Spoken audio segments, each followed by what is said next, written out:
This episode is brought to you by LifeLock. The holidays mean more travel, more shopping, more time online, and more personal info in places that could expose you to identity theft. That's why LifeLock monitors millions of data points every second. If your identity is stolen, their US-based restoration specialist will fix it, guaranteed or your money back. Get more holiday fun and less holiday worry with LifeLock. Save up to 40% your first year. Visit LifeLock.com/podcast. Terms apply.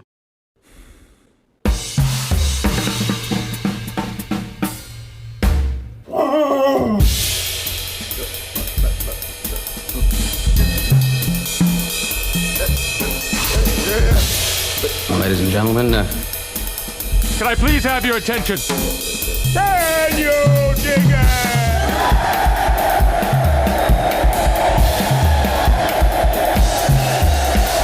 Greetings, dear listeners. This is Jonah Goldberg, host of the Remnant Podcast, brought to you by the Dispatch and Dispatch Media. Very excited about today's guest. He's a first-timer, but as people might suspect, a lot of people have asked me to get him on. His book is very much in my wheelhouse. It's We Have Never Been Woke, The Cultural Contradictions of a New Elite by Fancy Pants Princeton University Press. Musa al-Gharbi, I should have said that up front, is a sociologist. You're now at Stony Brook, is that right?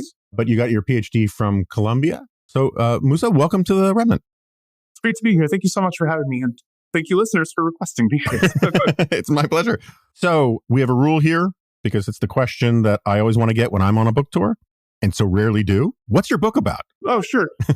The main thing the book is about is how, starting in the period between World War I and World War II, and then especially after the 1960s, there were these changes to the global economy that favored what you might call the knowledge professions or the symbolic professions. So people who work in fields like arts and entertainment, education, finance, HR, consulting, and so on. One of the things that's interesting about this constellation of professionals is that from the beginning of our professions, a lot of our professions have been defined in terms of altruism and the common good. So journalists are supposed to speak truth to power and be a voice for the voiceless, and academics are supposed to follow the truth wherever it leads and to tell the truth without regards to anyone's political or economic interests and so on. If you look today in the contemporary setting at who are the Americans most likely to self-identify as anti-racist, as feminists, as allies to LGBTQ people, as environmentalists, and so on, it's the same kind of people who tend to dominate the symbolic professions. Same place by the highly educated, relatively affluent, urban and suburban, especially white people, but not exclusively white people. And so what you might expect is that as this constellation of professionals, these folks I call symbolic capitalists, what you might expect is that as we have gained more influence over society, as more resources were consolidated in our hands, and so on, you might expect to see inequality shrinking, a lot of social problems getting fixed, increased trust in institutions because of all the great work that we're doing for people. Instead, you see the opposite. You see, over the last 50 years, growing inequalities, a lot of social problems have festered or grown worse. You see decreasing trust in institutions, increasing affective polarization, and so on. And so the main thing the book is trying to figure out is like, what's going on here? Why do we see the world we actually see over the last, especially 50 years, compared to the world that we might have expected or promised or hoped? Because it is actually the case that we do have more resources and power than we've ever had before. But the world that we live in is very different from the one we would have projected or maybe wanted to be. Okay, I want to circle back to all of that, but just to flesh out things a little bit more, why is it we've never been woke? So like, what is wokeness? I know from looking at the book that we've actually had what you call 3 or 4 Great Awokenings, which is a play on the Great Awakening thing, blah, blah, blah, blah, blah. But what is wokeness? What were these past? What is an awakening? And why have we never been woke if we've had past awakenings? Yeah, so the title, We Have Never Been Woke, is a play on a book by a different sociologist, Bruno Latour, We Have Never Been Modern. And what Latour argued in that book is that the stories that we moderns tell ourselves about how we're different from other people, what sets us apart, what makes us unique, or whatever, these stories that we tell ourselves interfere with our ability to understand the modern world or address the problems of modernity. And so in the same way, I argue in this book that the stories that these symbolic capitalists, the stories that knowledge economy professionals tell ourselves about how we're allies for the marginalized and the disadvantaged, about how we're on the right side of history and so on, these stories actually obscure how various social problems come about and persist, and who benefits from them and how. And this interferes with our ability to actually achieve the social justice goals that we say and that I think most of us do sincerely believe. I don't believe that most of us are cynical or insincere when we say we want the marginalized to be included or the poor and suffering to not be poor and suffering. But the problem is that commitment, this set of egalitarian commitments, is not our only set of sincere commitments. We're also sincerely committed to being elites, which is to say we think that our voice and perspective should count more than the people checking us out at Stop and Shop. We think that we should have a higher standard of living than the people delivering our parcels. We want our children to reproduce our own social position or do even better. And these two drives are in tension. Both of these commitments are sincere, the desire to be an elite, the desire to be an egalitarian. But they don't stick together very easily. You can't really be an egalitarian social climber. It's a contradiction in terms. And so what I argue in the book is that when these two commitments come into conflict, as they often do, it's often the desire to be an elite that ends up winning out and transforming how we pursue social justice. So we end up trying to pursue these social justice goals in ways that don't require us to change anything or sacrifice anything. Ideally, by trying to take things from others, if we just tax the millionaires and the billionaires hard enough, we can solve all the world's problems. And as I explain in the book, and maybe we can circle back to that point, that's actually just not true. Like it's just not true that you can just tax Elon Musk hard enough and solve all the world's problems. Okay, if you don't mind, I'll just go into that point. Yeah, sure, I feel like I've been talking for a while, but it's fine. but like the reason you can't tax Elon Musk and solve all the world's problems by just taxing the millionaires and the billionaires hard enough, there's basically two reasons. If you just look at the top 1%, you actually miss most of the wealth of Americans. So like if you look at the top 1% of Americans control about 27% of America's wealth. That's a hugely disproportionate amount. 1% controls 27%. But it's not a majority. It's not anywhere near a majority. And so if you only look at the top 1%, you miss the vast majority of wealth in America. Now, what if you zoom out a little more? What if you do the top 20%? So you get the super rich and the upper middle class. Well, then you can account for the vast majority of wealth in America, 72% of America's wealth. You can totally which another way of saying that is 80% of Americans have to make do with 28% of America's wealth. If you look at the rich and the upper middle class, you can account for the vast majority of America's wealth. In fact, the top 19%, from number 2 to 20, those percentiles actually controlled more wealth, almost twice as much wealth as the top 1%. So again, if you just exclude those people from analysis and look at the top 1%, as Richard Reeves says, that's really convenient. That allows people with six-figure salaries to go, oh, I'm just an ordinary Joe. Me and the person pumping my gas, we're just in the same boat together. And it's the millionaires and the billionaires who are, okay. As he showed in his book, Dream Birders, Reeves, if you want to understand things like growing inequality, declining social mobility, and so on, you actually really do have to look at the top 20%. So that's one problem. The second problem with the idea that we can just tax the millionaires and the billionaires and solve all the world's problems, I think we should tax, by the way. I think that corporations and billionaires and whatever could be taxed more, but I think that's not going to solve as much as we think, in part because of the second issue, which is that it's actually really tough to just take the money from the millionaires and the billionaires and give it to people who need it. There's not really good systems for direct transfer of money from the rich to the poor. Instead, what ends up happening is the money gets taken from the wealthy and it ends up in institutions that symbolic capitalists control. And we end up taking a huge cut of it. In many cases, the lion's share. So one of the things I point out in the book, when you look at the beginning of the symbolic professions, there were two big things that happened. There was the passage of the income tax, which was defended in the Supreme Court, which allowed the federal government to actually tax the Gilded Age elites in a way that they couldn't before. And then there was the creation of big philanthropy. As we understand it today, a lot of the rich and super wealthy people were convinced to create these major charitable foundations that would be overseen by technocrats and so on. Okay, so as a result of these two developments, the birth of modern philanthropy and the passage of the income tax, there was this massive transfer of wealth downwards from the Gilded Age elite downwards. Sounds great. Okay, where did the money go? So there's a sociologist, Randall Collins, who has a great book called The Credential Society, and what he shows in this book is that the primary wealth transfer that occurred during this period was from the rich to the upper middle class. Symbolic capitalists took from the rich and we gave to ourselves. And there was some stuff that trickled down. There were some programs that were created. There were some poor people were helped. but not nearly as much as could have been done, given the sheer amount of wealth that transferred down. We took the lion's share of it, and then we gave some scraps to other people when we were done. And that's a kind of thing that happens over and over and over again. It's a big flaw in a lot of communist regimes. As Mikhail Bakunin, an anarchist theorist, pointed out, you could take the most ardent revolutionary and give him the kind of power that Marx thinks that these people need to have to reallocate resources of society and so on. And within a week, they'd be worse than the Tsar, he said.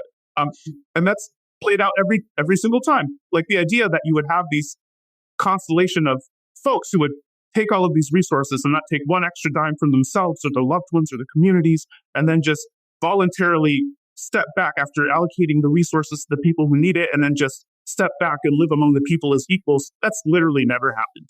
And this is the big problem for a lot of these redistribution schemes, is that it's actually tough to just take from the rich and give to the poor. You take to the rich and it gets into institutions that we control, and we gobble up a huge share of it and then sprinkle the crumbs on the poor. Like, that's the big problem. Taxing Elon Musk more would be great for us, but it's actually unclear how much genuinely disadvantaged people would benefit. That would require us to do different things than we typically do when we have these kinds of resources under our control. Okay, so there's a lot going on there. I agree with a lot of it directionally. I've written many columns about this. Brian Riedel from Manhattan Institute makes this point with the sandwich board and the cowbell every chance he gets, which is that you could literally confiscate, forget tax heavily, confiscate the wealth of the top 1%, and it wouldn't pay for Medicare for all. Never mind Medicare for all, the Green New Deal, and everything else that people want to do. The place where I kind of, which rubs me the wrong way, which I get your point, and I probably largely agree with it. People have been making this point for a while that like the typical left of center columnist at the Washington Post or the New York Times, not Megan McArdle, because she's made this point, will define rich just above what they make. and it's a very common thing. So I agree with that. Where I kind of push back, and I know you're probably at least part of it is shorthand, is this idea, there's still this implication in the way you framed it, that the money that's out there is this thing that is distributed by elites, by the government, by systems, right? Rather than it's a very static pie way of describing it. And, there's an alternative way of describing it, which is to say that a big chunk of the reason why we have rising inequality in this country is that an enormous number, like the people say the middle class is shrinking. And that's true. It's because so many people from the middle class have moved into the upper middle class. And that's a much more of a glass half full story, and has less to do with like the pernicious surplus elites gaming the system to reward themselves, and has more to do with the fact that capitalism, or liberal democratic capitalism, actually lets people, gives paths of opportunity for people. Now, I'm sure I'm probably with you that it's a mix, but it's worth at least acknowledging that it's a mix, and it's not just, I can't believe I'm taking the side of the new class here, but I just think it's important to point out that like some of it has to do with sort of Hayekian spontaneous order and actual meritocracy, even if that's a contested term these days. That's true. My point there was just that, like, if you look at charitable foundations in the United States, a lot of like in how they actually allocate resources, one of the things I point out in the book is that actually people will be disturbed to find out how small of a share of charitable foundation money goes directly to helping people who are actually poor, or who are actually, like the vast majority, it was more than 90% of charitable donation money is either overhead or is spent on cultural stuff. Or raising more money. Or raising more money, yeah. And then the same is true, again, if you look at tax dollars and how they're spent and ways they get spent and all of this kind of stuff. It's just hard to take money from the rich people and just give it to the poor people. It's just... No, I agree with that entirely. I agree with that entirely. And especially because, again, when people like us are in positions of who to get what, and we're typical symbolic capitalists are the ones who make those decisions, we tend to make those decisions in ways that serve our interests and advance our goals, sometimes at the expense of the people who... But that said, the broader point about how economic systems are dynamic, how there's a lot of spontaneous order, the point about how a lot of the growing inequality we see, the shrinking middle class thing that we see, is that there are a larger share of people in the upper middle class than there were before. That's all true. There are also a number of people in the poor class. And actually, although the the growth towards the top is actually bigger than the growth towards the bottom, but the shrinking middle class is both happening. The problem that we face, and this is a thing that I detail a lot in the book, is that in order for the upper middle class, for the growing upper middle class people to enjoy the kinds of lifestyles that they expect, that with their growing wealth and whatever, that's predicated basically on exploiting and ratcheting the less affluent more and more. So there might be fewer people in the bottom thing, but the people in the bottom thing have the screws turned more and more because you have more and more elites who want to have other people serving them, who want to have other people, so in cities like Manhattan, like the norm in a lot of the Upper West Side areas near Columbia is you have disposable servants who, drive you wherever you want to go at the push of a button and serve as personal taxis for your burrito because you're too lazy to cook or go to a restaurant, or who watch your kids when you're out and things like this. As I show in the book, when you look at who's fulfilling those roles, the only reason why these folks are able to live that kind of life where you have disposable servants who do all of this is because these are also communities with huge concentrations of vulnerable and desperate people who are often undocumented immigrants, and they're the ones who we're turning the screws on to do these jobs because we don't want to do them ourselves and because we can't coerce Americans in the same way. So, for instance, when you look at people who are having undocumented migrants watch their children, well, why do they do that? They do that because they can pay those people a hell of a lot less than if they paid an American to do that same job. And of course, that's a choice that they make, right? Even if you want to hire an undocumented migrant to watch your kids, the choice to pay them much, much less than an American, that's a choice that you're making. You know that this is a desperate and vulnerable person who you can exploit in that way, that you can turn the screws on and pay them less and demand more.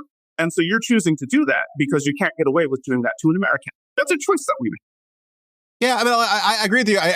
It's funny. I really didn't think it was going to go this way, but respectfully, I agree with. Look, big picture, there's a lot of ruin in a nation, as Adam Smith might say, right? And so, like, there are situations where, for sure, undocumented workers are exploited. I totally agree with that. At the same time, there's a reason why Donald Trump was elected to do something about the flood of undocumented workers who want to be here, right? And I'm very sympathetic to the arguments that say the real minimum wage is zero, that, there used to be, in medieval times, parents would pay to have their kid be an apprentice because they understood that was the gateway to a lasting career and all these kinds of things. There are the people who are desperately coming here who are poor. They don't necessarily see themselves as exploited, in the sense that they don't want to go back to where they were from. Well, I think it's first, I think it's a both and. So you can recognize. I agree. It's a both and. I agree. It's a both and. You can recognize yourself as exploited. So, for instance, a lot of people. I worked retail for many years. So what I was doing before, a lot of my colleagues thought that they were definitely being mistreated by their bosses, but they didn't want to quit their jobs because they had bills to pay. Right. So you can recognize that you're being exploited without saying, "Well, I just want to leave," because you're just not in a position in many cases to just like that. The alternative would be worse. That doesn't mean that what you're actually facing is good. And so I think this is a situation. But more than that, my point here is just when you look at the people on the employer side, they have a choice. They can hire undocumented immigrants and they can pay them robust wages that are comparable with those of an American. And they say, I don't want to do that. I want to pay as little as I can for this labor. I'm going to target people who are desperate and vulnerable and pay them as little as I can and demand more than I would be able to demand for an American. That's choices that they're making. No one's forcing them to do that. I agree with that entirely. I agree with that entirely. And there's a non-trivial chance that the person who's doing that is then going to go write a story for the New York Times lambasting a factory that employs undocumented workers and exploits them while they're doing the same thing, at the retail basis in their own, in their own home. So I'm with you on the hypocrisy point, and I'm with you on the sort of the sociology of it to a certain extent, or at least the psychology of it. I do want to get to the symbolic capitalist thing. I'm a bit of a nerd on the concept of the new class, right? And it doesn't quite spring from the mind of Zeus from Schumpeter, but like he's one of the Fons et Origios of this. And then there's this guy, Bruno Rizzi, who's wrote a book called The Bureaucratization of the World. And Milan Dijas, and I can never pronounce his name properly. And there's a whole rich, and it's like every 30 years, there's another iteration of this. James Burnham, who you cite in the book, is, obviously one of the most famous. Where are you? I mean, I don't think you dispute that you're in that tradition of argument, yes. Mm-hmm. But where in that tradition of argument? Where are some of the new class theorists right or wrong? What's changed since, Daniel Bell or Jean Kirkpatrick or Irving Kristol or Joseph Schumpeter or whoever was making some of these arguments? Yeah, great. So yeah, in the initial version of the book, I in fact walked through some other works in that genre. But then Princeton was like, nah, we don't want a literature review. I would love the literature review. Send me your draft. Well, I published a version of it on my Substack. Okay. But yeah, and I think for the paperback, actually, I'm going to take the version of that Substack post and use it as a new intro, because a lot of people are actually hungry for... There are dozens of us. Yeah. Okay. So there is this literature that goes back a ways. As you said, there are a lot of great people who write in this, Burnham in Florida and Robert Reich and others. Okay. So I think my work makes a couple of important contributions. There are a few things that change. So one is that a lot of the early works in the genre exploring the new class were critical or ambivalent about the role of these folks in the economy and society and so on. But then later work started to be a lot more positive and less critical, actually. As we became ascendant, the works in the genre increasingly became celebratory. So like Robert Reich's book on symbolic analysts, he calls them, or the initial versions of Richard Florida's book, whereas the creative class or David Brooks's Bobos in Paradise, like they're all like very positive. They have occasional little critiques here and there, but they're overwhelmingly very positive, to the point where a lot of these folks then have later revisited these works and went, oh crap, actually, I was too positive. So, for instance, Richard Florida has had a number of books, New Urban Crisis, a number of other books that are focused on the pernicious role, actually, that symbolic capitalists have played in generating and exacerbating a lot of social problems. David Brooks had an essay he published in The Atlantic revisiting his Bobos in Paradise, saying the Bobos broke America, and so on. So I think a lot of the earlier works in this genre, especially over the last few decades, have been overly optimistic and kind of not sufficiently critical of the role that we play in society. So that's one way in which this one's different. Another way that it's different is a lot of these previous works don't really focus on the changing constitution of the knowledge professions, which is to say, and this is a big problem in the work on elites in general, is when people study elites, they study cisgender, heterosexual white men, and like people who are not that are usually excluded from analysis. And this is a problem.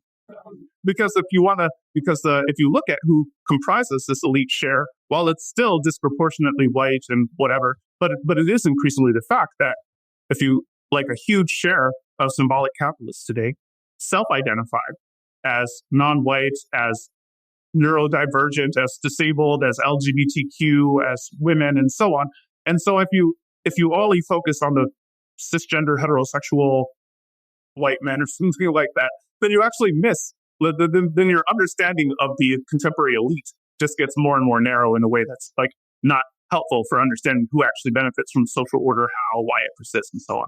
And so one of the things that this book does that other books just haven't done in this genre is look at the changing demographic constitution of the knowledge professions. And this is important even for understanding things like brain drain, which is the phenomenon of college graduates being sucked out of a lot of people getting sucked out of a lot of communities, high cognitively sophisticated people getting sucked out of a lot of communities nationwide to go to college and then going to knowledge economy hubs after, which has really negative consequences for the communities that they came from and also has interesting consequences for the communities they're concentrated in. Okay, brain drain is actually a really gendered phenomenon.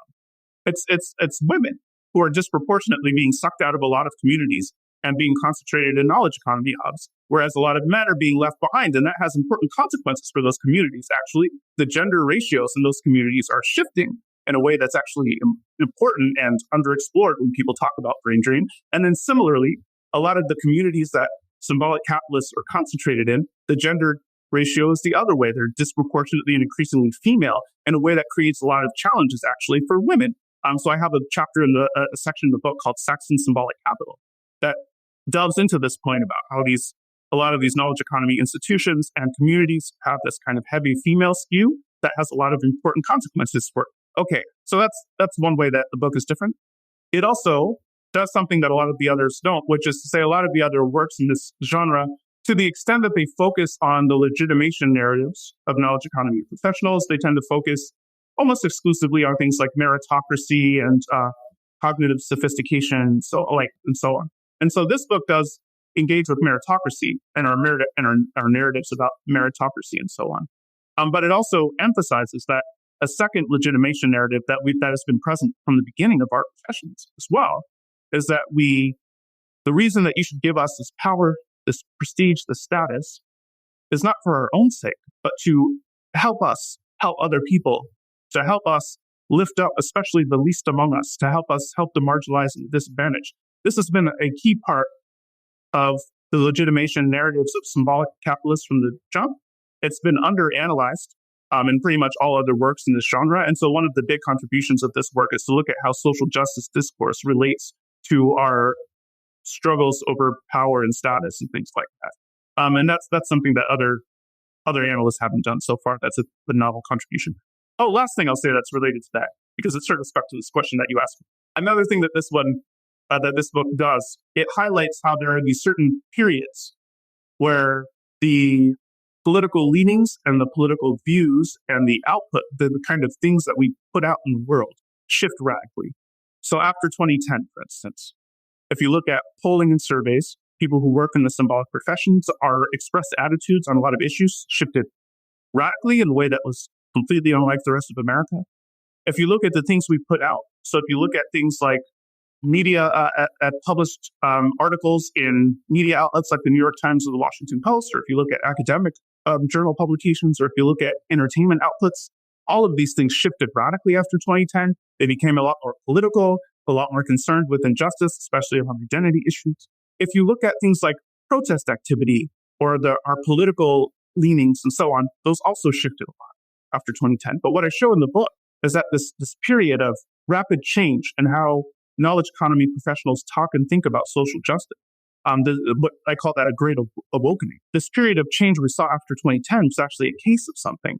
In fact, looking at using the same kind of empirical measures that you can see something changed after 2010 and then changed again after 2021, using those same kinds of measures, you can see that in fact there were three previous Great Awakenings over the course of the 20th century. There was one in the 1920s to early 30s, one in the mid 60s through early 70s, one in the late 80s to early 90s. That was the last time we had these big blowups around political correctness. They called it at the time wokeness.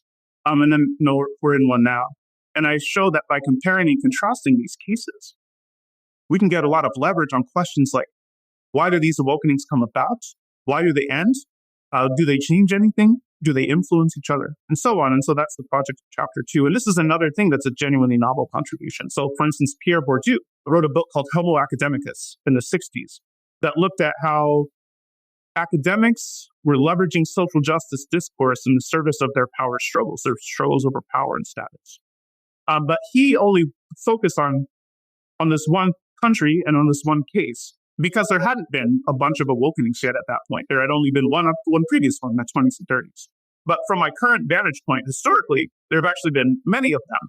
And so that puts me in a different position where I can actually analyze many of them and look for commonalities to analyze, like, why do they come about and so on. So I can literally write a kind of book that Bourdieu couldn't write. It would have been impossible for Bourdieu to write this book. It just didn't happen. But like events hadn't unfolded that way. So I mean, it's a recurring theme on here that wokeness isn't new because I was in college during the political correctness stuff, right? And I think people intuitively, my age and older, and maybe a little younger too, understand what you're pointing to in the 1960s. But can you, as someone who's also a bit of a nerd about the 1920s and 1930s, can you sort of flesh out how did the first great awakening of the 20th century manifest itself? What did it look like? What's its commonality with the stuff that is recognizable today? Well, yeah. So one of the things that's shocking is actually just how much commonality there is. I think so. For instance, the focus on identity stuff, according to some narratives, like a lot of this identity stuff is new. It started in the 1960s and whatever. But in fact, if you look at the first Great Awakening, that was the period where you saw the first wave of feminism was in the early part of that. The first gay rights organizations were established in the 20s and 30s. There were waves of anti-racist activism, the New Negro movement and other anti-racist movements. And so like a lot of these identitarian things go back just as far. George Orwell, writing in England at the tail end of the first Great Awakening, had a book called The Road to Vegan Pure that I have a review of it on my Substack that I published right before the election because it was really relevant to that.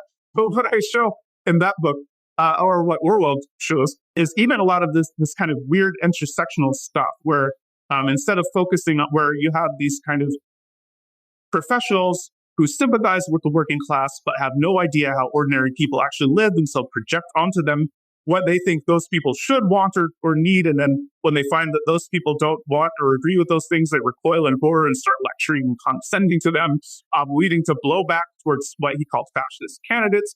Like all of that has been going on for a century. And even the intersectional stuff. He says, there are quotes in Vegan Pure where he says things like, "It seems to me that the mere words communism and socialism, as if with magnetic force, draw to them every feminist and sandal-wearing fruit juice drinker, sex deviant, and nature cure quack. Like all of them in England just get sucked in as if with magnetic force." And his whole argument in this book is that you have these movements that start out as being about social justice understood in socioeconomic terms, and then they get captured basically by these folks. They get pulled into these weird niche directions for all this crap that we care about, but that other ordinary people don't care about, and they come to dominate the social justice movement. So that's something that Orwell pointed out a century ago. Even ideas like asymmetrical pluralism, asymmetrical multiculturalism. Sorry, this is a concept by Eric Kaufman and some of his previously published work. So asymmetrical multiculturalism is when you analyze, say, whites and non-whites in a completely separate way. So for instance, people across the board tend to want to work with and hire and promote and associate with people who share their ethnicity. When African Americans want to hire and promote and mentor African Americans more than other people, that's usually analyzed through the lenses of social solidarity and leveraging symbolic capital, and these behaviors are praised. If white people engage in the exact same behaviors, preferring to hire and promote and mentor and whatever other white people, those same behaviors are condemned and analyzed through a completely different lens of racism and discrimination. Okay, and similarly, it's common and praised to talk about the important contributions of Black people in American history, of Black people in American culture, and then to center their race when talking about their contributions and whatever. You, of course, couldn't do that with white people, talk about the important contributions of white culture and the great things that white people have done for America and whatever. That's a taboo kind of thing to say.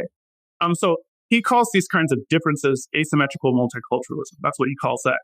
But as he shows in his work, Kaufman, asymmetrical multiculturalism is something that goes back a century. It was in the 1920s, was when during the first Great Awakening, what I call the first Great Awakening, was when this idea became popular for the first time. And so, yeah, a lot of the things that we think of as new actually go back a century. This is one of the big things that I hope to contribute to the book, is that the flavor of this first awakening is actually has a lot in common, more in common than people might think. And we'll take a quick break to hear from The Gist. The Gist is the longest-running news and commentary podcast out there, and it has staying power because host Mike Pesca isn't just interested in talking about the news, he's a student of how we talk about who we are and what we want. Pesca doesn't pull punches in interviews. He asks the hard questions, and he's the kind of host that hears, "Wow, that's a great question," a lot from his guests. In the past few weeks, he's plumbed the depths of the birds aren't real conspiracy theory. He grilled Christopher Steele about some questionable aspects of his infamous dossier. He interviewed a recruiter specializing in university president recruitment about who the heck still wants that job. Not only does he conduct a solid interview, but he's one of the hardest working commentators in the business, delivering thorough, developed opinions on what's going on in our world every day. With politics in the air and good information at a premium, I think it's worth listening to The Gist. Listen and subscribe to The Gist every day where you get your podcasts.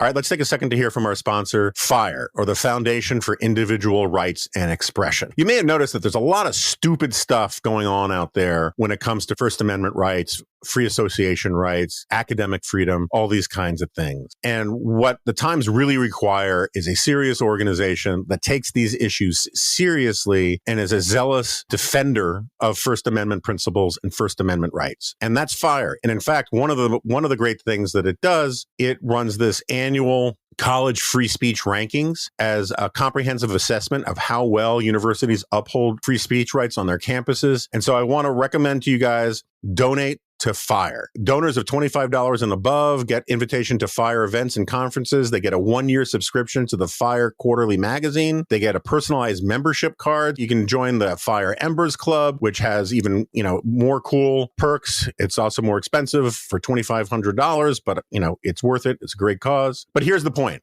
At whatever level you can afford, FIRE is something worth supporting. It's worth supporting with your donations. It's worth supporting rhetorically. It's worth supporting in all of these culture war arguments, which can impinge on free speech rights from the left and from the right. And FIRE tries to call it straight. So you can go to thefire.org/dispatch. That's thefire.org/dispatch. And this way, it's a 2-for-1 deal. You help them and you help us by using our promo code. So it's just thefire.org/dispatch, and you can help take an active role in protecting individual rights and freedom on campuses and beyond in America. The Orwell writing that I think fits perfectly into your thesis is his notes on nationalism, where he is so struggling to come up with the term identity politics and can't, but he uses nationalism, admits it's the wrong word, but I'm surprised he couldn't come up with essentialism or something that, fits it better than nationalism does. Though his point about nationalism, I would argue, I think nationalism is a form of identity politics. It's a geopolitical form of identity politics, but it is still the same. Well, even notes on nationalism, actually, he presages some of the, and we appear for that matter, presages some of the arguments in this book, which is that a lot of folks in England, one of the things he was annoyed by, a lot of the folks who benefit the most from colonialism and imperialism and whose lifestyles, they're the winners in this arrangement, and they absolutely would not want to live in a world where Britain wasn't exploiting all of these people, allowing them to live these bougie lifestyles. But they're the ones who are the biggest critics of imperialism in principle, even as they, again, aggressively try to reap the benefits of exploiting people at home and abroad. And so this kind of tendency among professionals, he points out, it goes back a long way.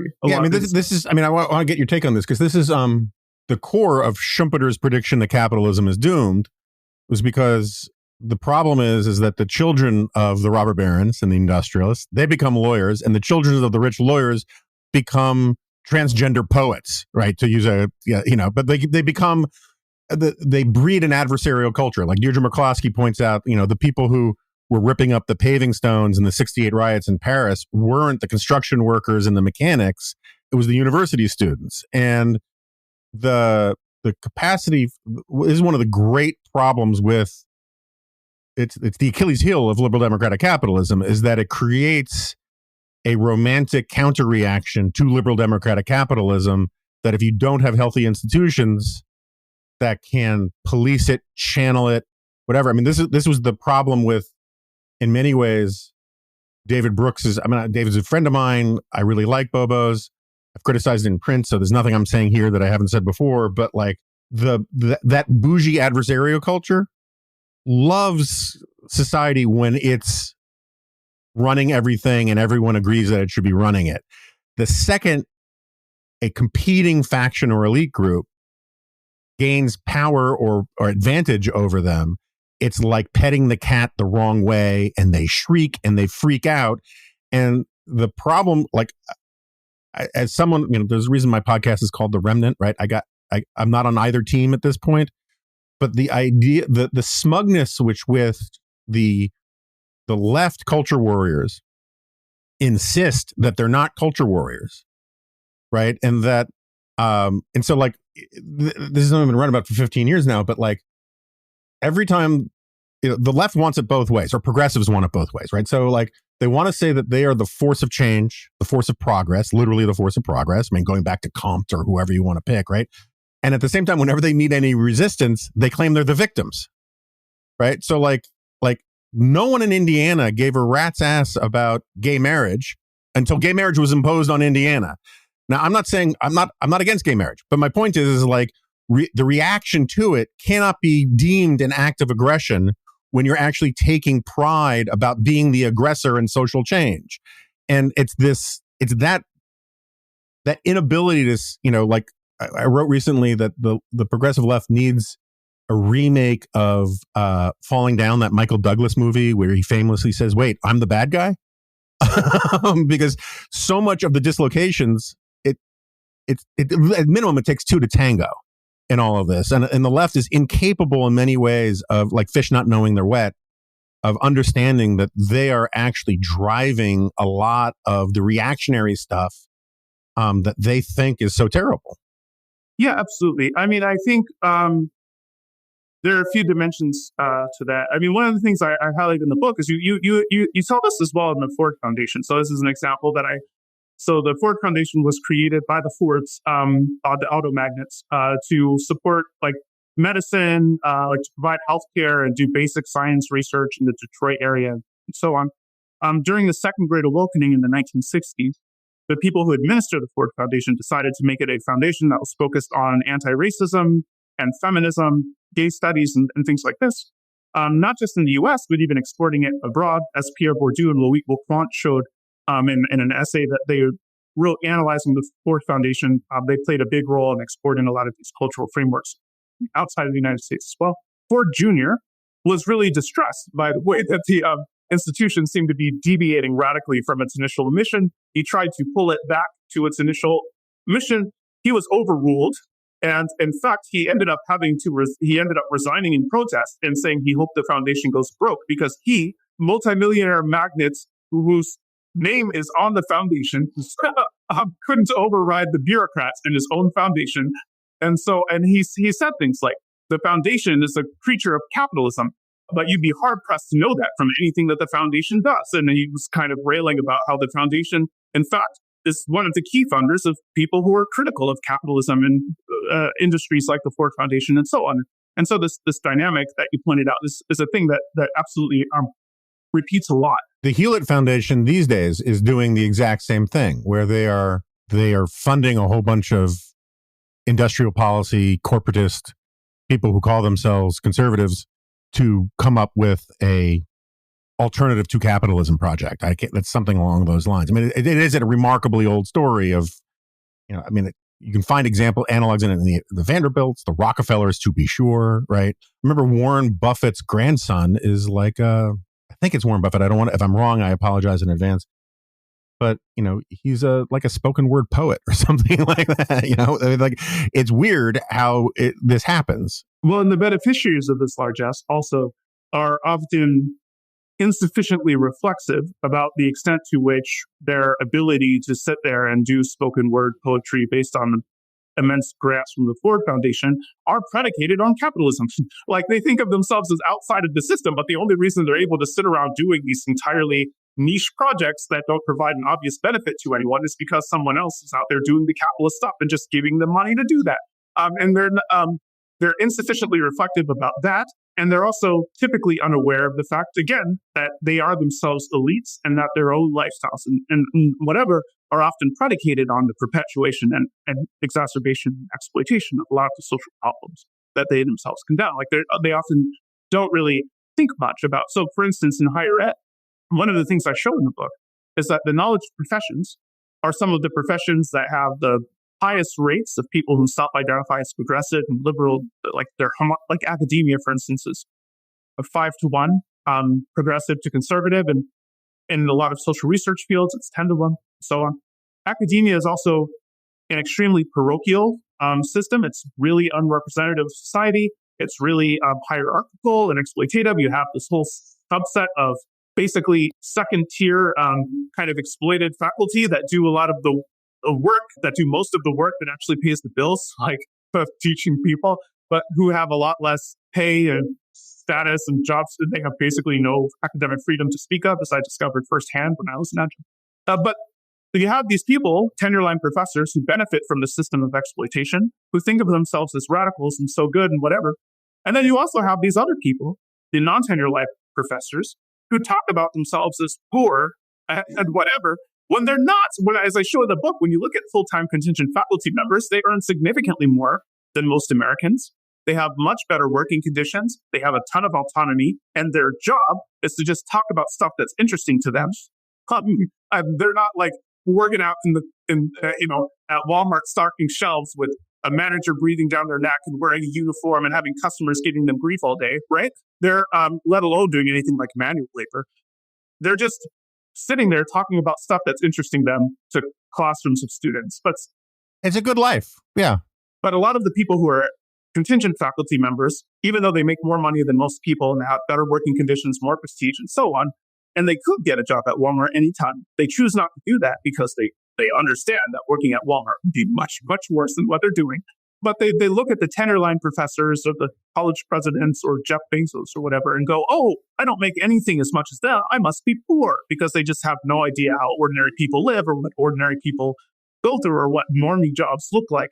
And so they go, oh, I'm so poor, I'm so poor, I'm so poor. And this kind of a thing, you see in a lot of the symbolic professions, that because a lot of us just are totally disconnected from working people and from the conditions that working people live in and the kind of jobs that ordinary Americans work and so on, we often misperceive and we inappropriately compare ourselves to the billionaires and the billionaires or whatever. Then we tell ourselves that we're just poor or working class or ordinary Joes or other things like this, when it's just false. It's just not true. And so these kinds of stories that we tell ourselves, what they do in practice is they prevent us from recognizing the reality that we're elites. This is convenient. It's convenient for us to not think of ourselves as elites, because if you recognize yourself as an elite, being an elite entails responsibilities. And this is a thing that we don't like. So in a lot of the conversations about academic freedom, for instance, like the reason we have academic freedom, it's not because we're just so amazing, special people that we just deserve it.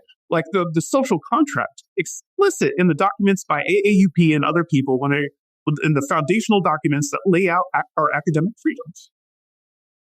The social contract is this: freedoms come with responsibilities, rights come with duties, privileges come with obligations. And if growing numbers of people perceive that you're not fulfilling your duties, that you're not acting in a responsible way, that you're not fulfilling your obligations properly, then they're going to come after your freedoms, your rights, and your privileges. And of course, why wouldn't they? And the AAUP documents spell this out clearly. When we have these kinds of conversations about things like academic freedom, we like our privileges, we like our freedoms, but we don't like talking about our responsibilities and our obligations and whether or not we're fulfilling them and whether or not other people perceive that we're fulfilling them correctly. Instead, we just assume that that we're entitled to these things basically no matter what we do, and that we're free to act with total disrespect and condescension to the people who write our bills and give us this freedom, the people that we're supposed to be serving, and we recoil in horror when they come after the rights and the freedoms and stuff. And I think this is just a mistake. Like, it's a fundamental mistake. I think it's actually incumbent on us, especially people who work as a tenure-line professor at a land-grant university, Stony Brook University. I'm a civil servant. I'm paid by taxpayers to provide a service for the public. If I'm walking around treating the views of the public with disdain, writing them off, thinking I don't need to care about their concerns, their priorities, their perspectives, their needs and wants, then I'm not actually doing a good job as a civil servant. But a lot of us feel like we're entitled to these positions, that we're entitled to these freedoms, and so on and so forth. We're not. The social contract is that we have these things to provide these important social services to other people. And if we're not conducting ourselves in the way that befits our thing, if we're not delivering the goods for people and so on, they're going to come for our freedoms and our rights and our privileges. And that makes sense. And this is the way that I think people misperceive the appeal of a lot of the folks like Ron DeSantis and Donald Trump and so on to an extent.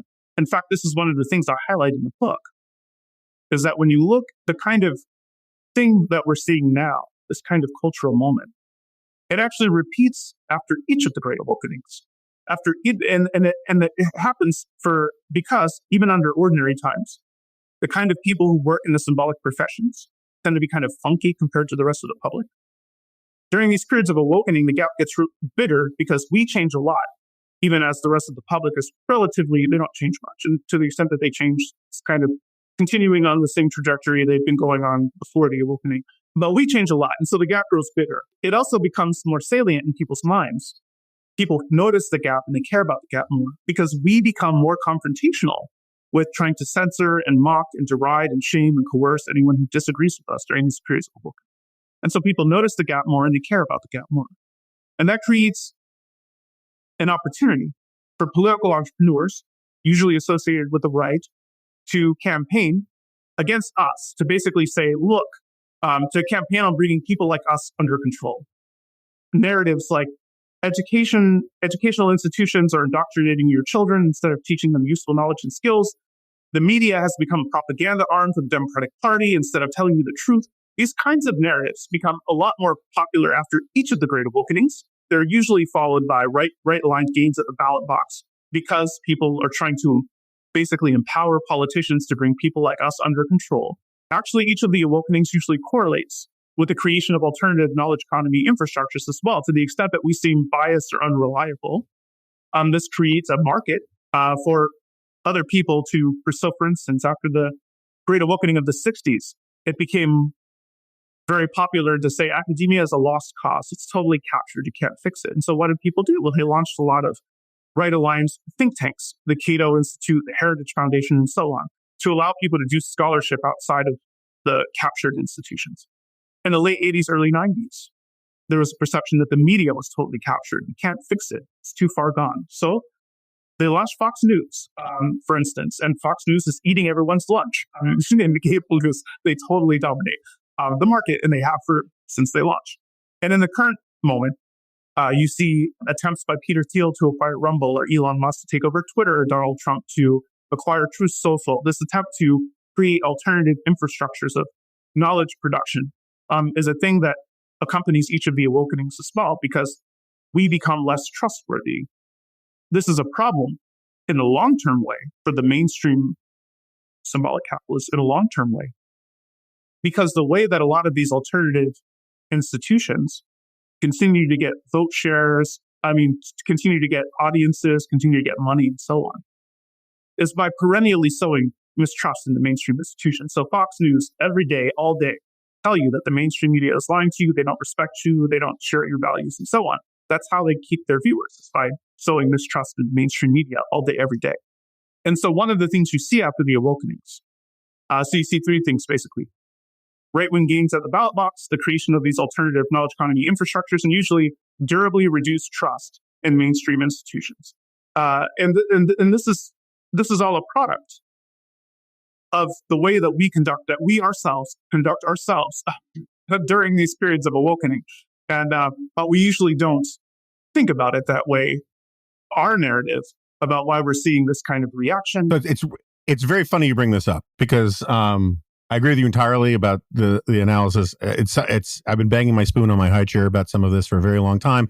I've had two long-term homes professionally, National Review and the American Enterprise Institute. And AEI, it's actually close to 100 years old, but it totally fits the narrative that you're talking about, right? Because its creation comes basically at the end of the New Deal era, at the end of this first awakening kind of period. The long end, and then it's reinvented in the 60s to be a counterweight to help essentially Nixon, right? And I should be very clear, AI is, for a right-of-center think tank, among the least partisan places around. Cato, I think, probably beats us on that, but that's because they're libertarians, and who are they going to root for? But that said, I used to have these arguments all the time I used to do these debates with Peter Beinart when he was head of the New Republic, and I was in the middle of that debate about when Democrats lost. They're like, oh, we need to create our own think tanks. And so the Center for American Progress is created, and these other places are created. In the early 90s, it was, we need our own media outlets, the way, and so you had, because before it was Fox, it was Air America. We need to do something about counter Rush Limbaugh. Now there's this debate about left-wing, we need left-wing podcast bros, right? Even though the podcast bros who are really influential now were left-wingers 20 minutes ago, but were pushed away. And what I've always found really interesting about it is that I know so many frustrated PhD types who all they wanted to do was study friggin' Rousseau or, that kind of stuff. And they got chased out of the universities. I mean, Tom Sowell becomes a think tanker because he's literally chased at gunpoint out of Cornell.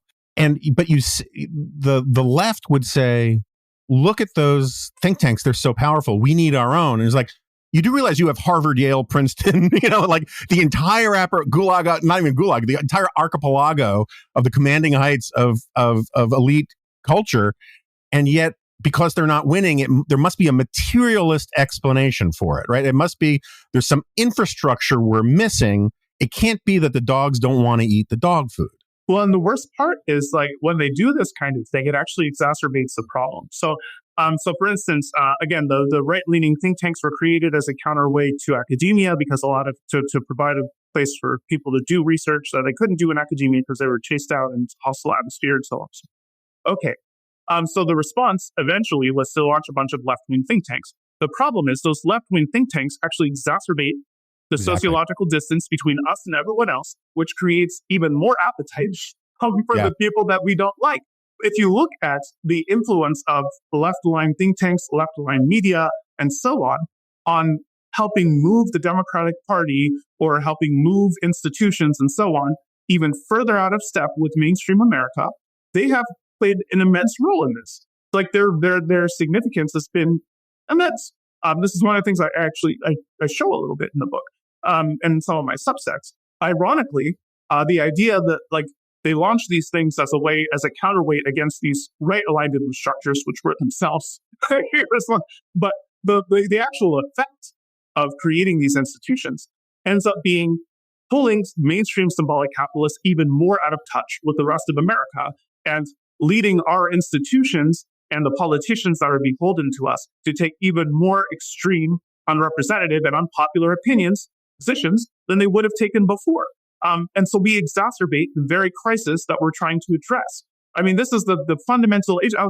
I was talking about this recently with Andrew Moretz of The New Yorker. I said, like, there's this kind of the response that a lot of us often have when people say that we're out of touch, and they, when you have growing numbers of people that feel like our institutions aren't meeting their needs, don't represent their values, growing numbers of people who feel like they don't have a voice or a stake in our institutions. Folks are usually presented with two kinds of responses. One, there's the folks like DeSantis and Trump who say, you're absolutely right. These institutions are out of touch. And you know what? You can't trust these people to reform themselves. These institutions are beyond saving. You just need to burn them down and create something new.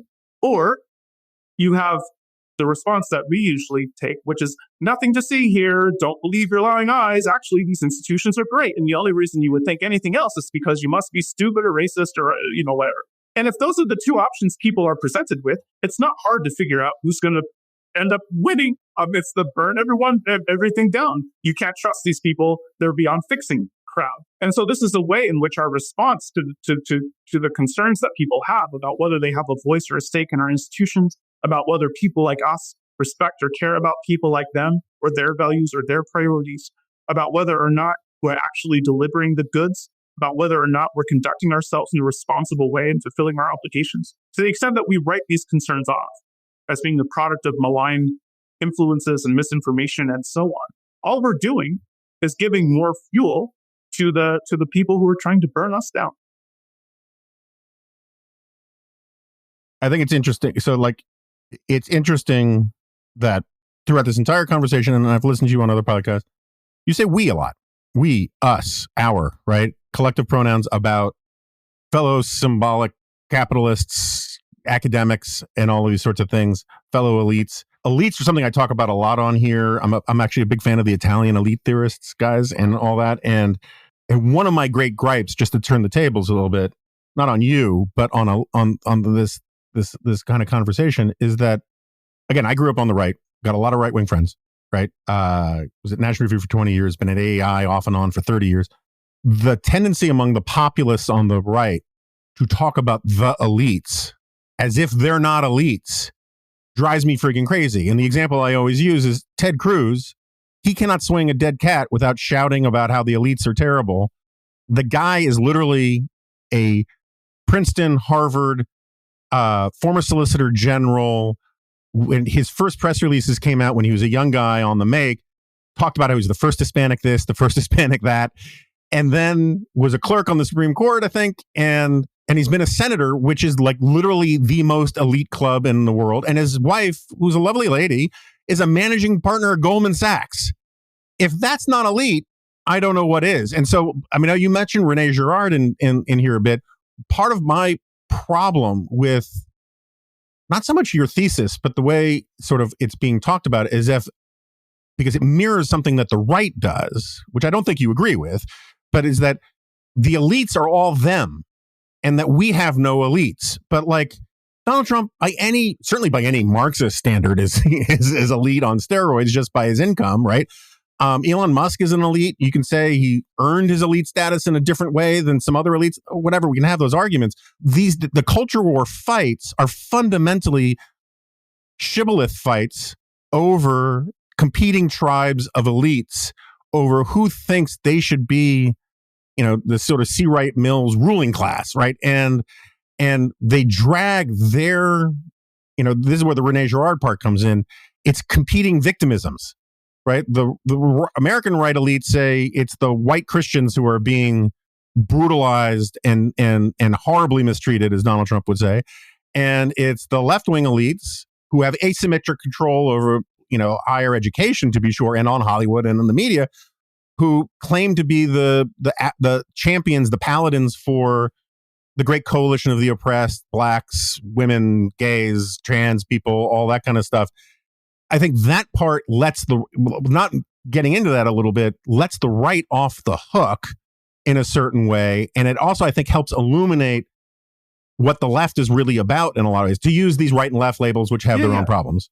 So I think, one thing that's maybe a helpful background is that my initial pitch, when I pitched this book to Princeton, what I wanted to do was spend about half the book looking at symbolic capitalists and the institutions that we control and our legitimizing narratives. And then the back half of the book, I was going to turn the analytic lens from the winners in the knowledge economy towards people who perceive themselves to be the losers. And I was going to focus on, again, this other subsets of people who are more sociologically distant from us, kinds of elites who gravitate towards the Republican Party and so on. I was going to do a symmetrical analysis looking the other direction. That just became too much to do in one book. I wrote the whole book as planned. I gave it to them. It was 200,000 words. And we realized that what I did was I wrote 2 books. Yeah. And so I've been there. Yeah. And so we took the first half of the book and published it as We Have Never Been Woke and adjusted it to work as a freestanding thing without the back half. But then the second half of the book, I'm going to be shopping out now that the semester's over, like right now. So basically, I'm working on adjusting the second half of the book to work as a freestanding book.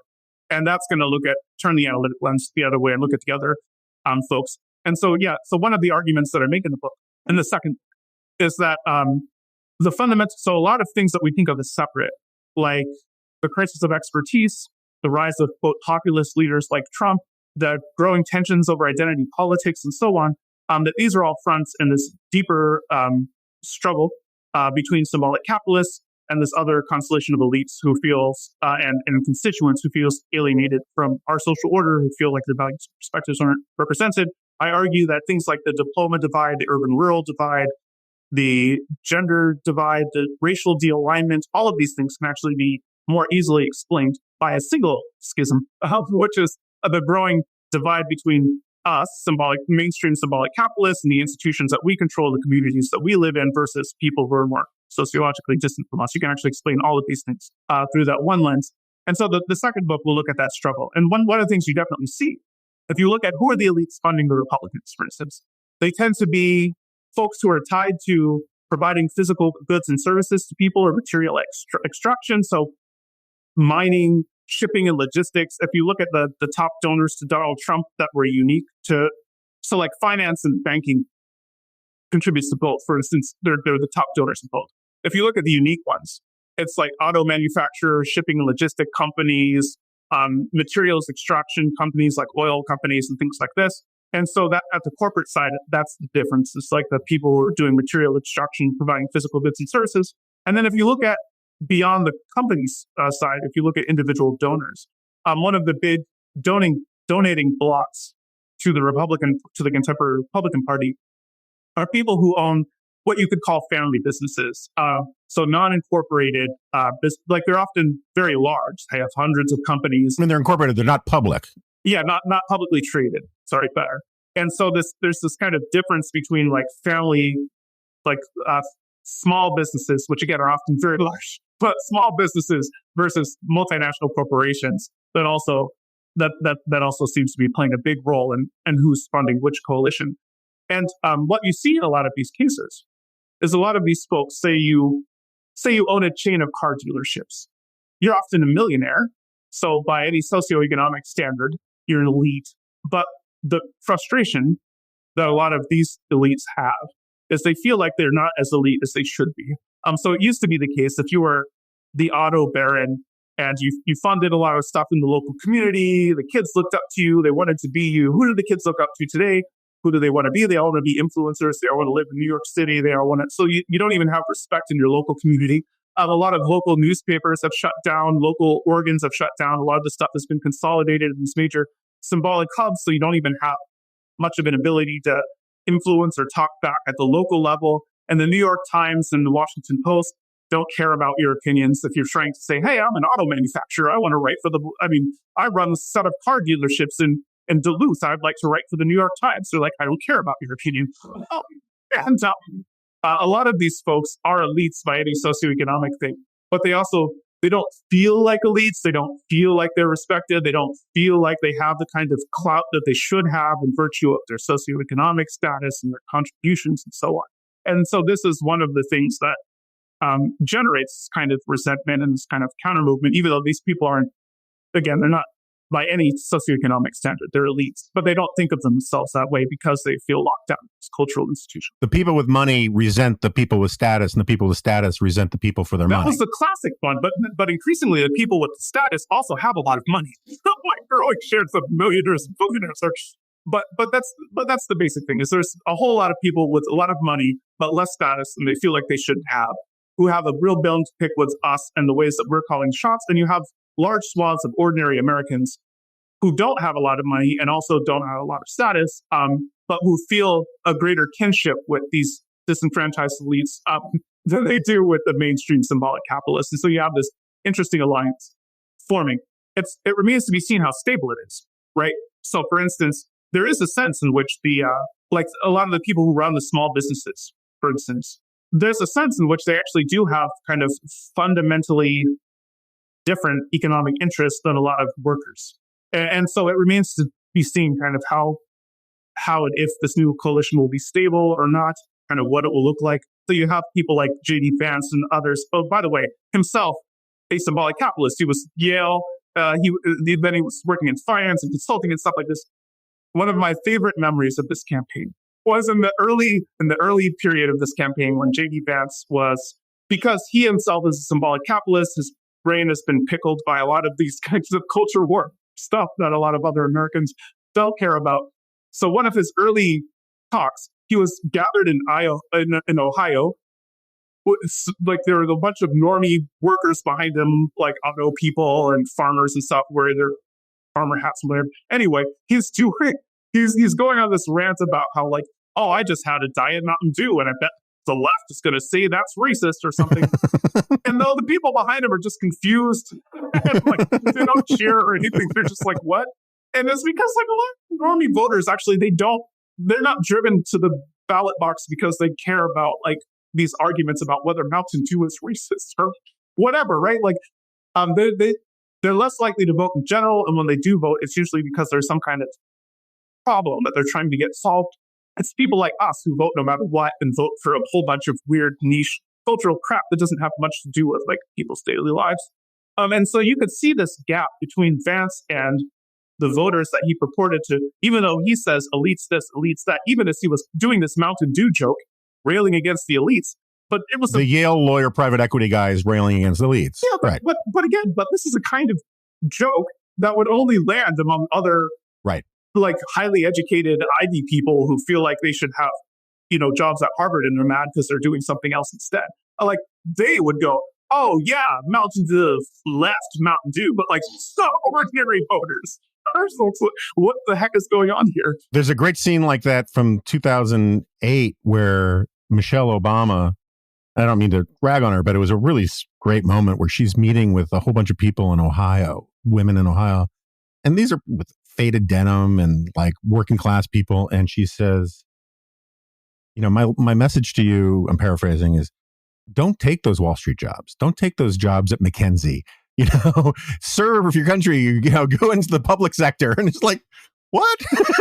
Even if she was doing, by the way, even if she had been doing a talk at the local land grant university, that would have been an insane thing to say, because McKinsey and company and companies like that pretty much exclusively hire from Harvard, Yale, Princeton, and so on. That's an irrelevant bit of advice, even if you were just giving a valedictorian speech at a land grant public university. Yeah. And like directionally, her point was be of service and all that, but like she didn't have the vocabulary to like explain it to like normal people. And this gets at this point, it was like I've written a lot about this. It's a big part of the conversation about your book is, you know, the Latinx stuff, the birthing person stuff, these shibboleths.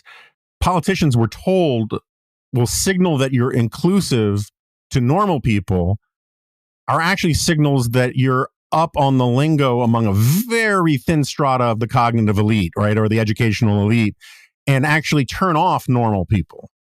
And I think your point, I'm shouting this from the rooftops at people, is that there's an analog to that on the right, where like the Hispanic mechanic who voted because he thought Trump was better on inflation, right? Or the working class guy who thought, you know, the border really is a mess and all that kind of stuff, or on homelessness or whatever. They're not voting for the reason Steve Bannon is telling Donald Trump they voted for him. Yes, and if you listen to your symbolic capitalists, use your phrase, right? You know, they are going to tell you that the people they're be pointing at the shadows on Plato's cave wall rather than the actual thing casting the shadows, and they're going to mislead you. And that is why for the last 20 years we have these parties that get elected, get power, swing for the fences on issues that don't necessarily appeal to people, and then get thrown out of office, and then the other ones get a chance to do the same thing over and over again.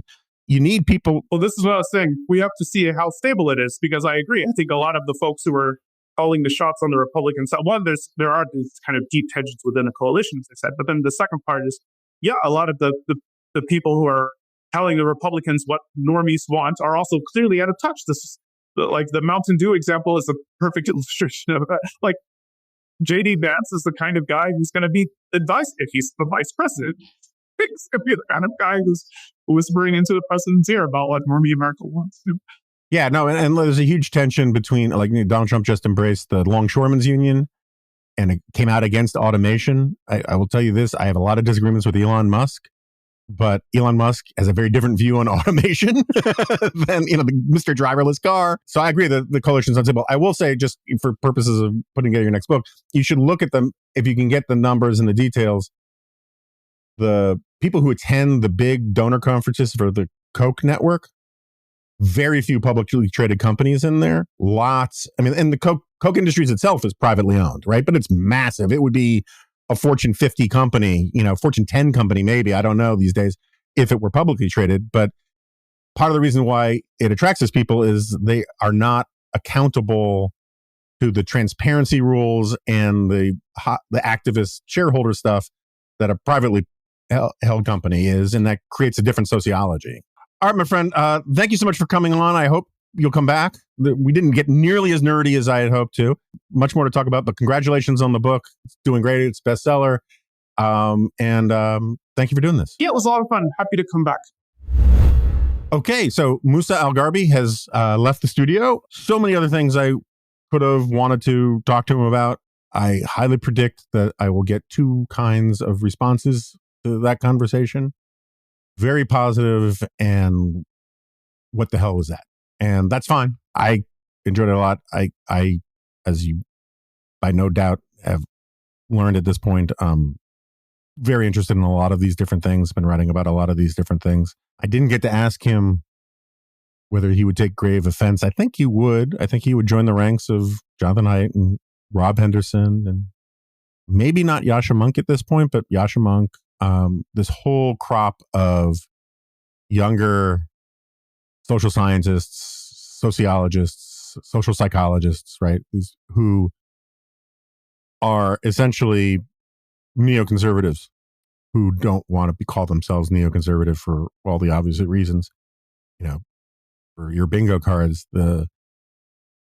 my point of view on neoconservatism is that it's fundamentally a sociological phenomenon about rebelling against the utopianism and the overreach, what Musa calls, symbolic capitalists, what you can call the new class, what you can just call the left, whatever. It's funny how neoliberal has a completely different connotation. You would think, because there are people who come from the right who go leftward, and if there was more, planning in advance for this kind of thing, that term would describe those people, but it doesn't. It's a completely different thing. But anyway, I'm very sympathetic to most of Musa's argument. It's more like it's less full-throated disagreement than it's the accent. I feel like there is a vague, vulgar Marxist accent underneath the surface somewhere that you have to have a really good ear to hear, which is what I was trying to get at about the stuff about talking about the distribution of wealth as if it's something that is distributed from a central office rather than generated by actual wealth creation in a wealth creating economy.